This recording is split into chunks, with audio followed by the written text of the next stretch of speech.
నా వెనకున్న పర్వతం చూస్తున్నారు కదా మీరు, దాని పేరు మణి పర్వత్. ఇది అయోధ్యలో ఉంది. అవును, ఇప్పుడు నేను అయోధ్యలో ఉన్నాను. నా వెనకున్న ఈ మణి పర్వత్కి ఒక ప్రత్యేకమైన చరిత్ర ఉంది అని స్థానికులు చెప్తున్నారు. ఏంటి అంటే, సీతమ్మ వారికి పెళ్ళైన తర్వాత కాపురానికి వస్తూ ఆవిడ తీసుకొచ్చిన బంగారం, చీర, సారె అవన్నీ కలిపి ఇంత పెద్ద కొండగా మారిపోయింది అన్నారు.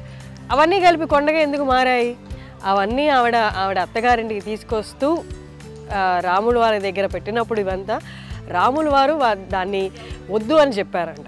వద్దు అని చెప్పిన తర్వాత అదంతా ఆమె వెనక్కి పంపలేదు కాబట్టి అది ఇక్కడే ఉండి ఈ పర్వత రూపం దాల్చింది అని ఇక్కడ స్థానికులు చెప్తూ ఉన్నారు.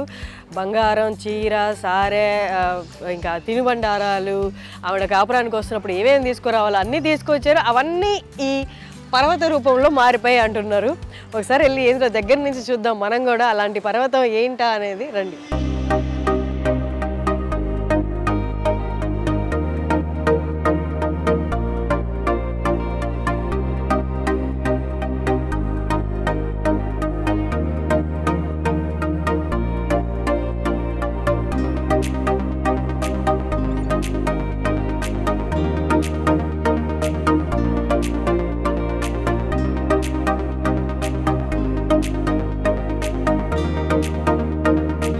చూసారు కదా కింద ప్రస్తుతానికైతే చిన్న విగ్రహాన్ని ఏవో పెట్టినట్టున్నారు.